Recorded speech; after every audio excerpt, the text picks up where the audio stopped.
Hi friends, ఇప్పుడు మా madam అయితే అర్జెంటుగా పాలు కాంచిమనింది. పాలు కాంచుతున్నాను. పాలు కాంచేసి పొంగు వచ్చినాయి. స్టవ్ ఆఫ్ చేసుకొని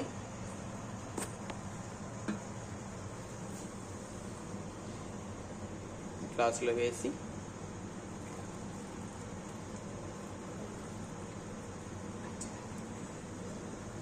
ఒక స్పూన్ పంచదార,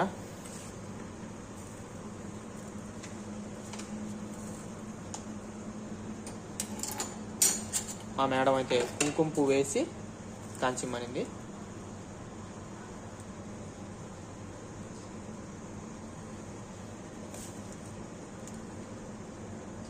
కుంకుమ పువ్వు వేసి పాలు కాంచిస్తున్నాను ఫ్రెండ్స్ మా మేడంకి అయితే. Okay bye friends. చూడండి, కుంకుమ పువ్వు వేసి తాగడం వల్ల ఆరోగ్యానికి మంచిదంట. మీరు ట్రై చేయండి, కామెంట్ చేయండి, మన ఛానల్ సబ్స్క్రైబ్ చేయండి. Okay bye friends.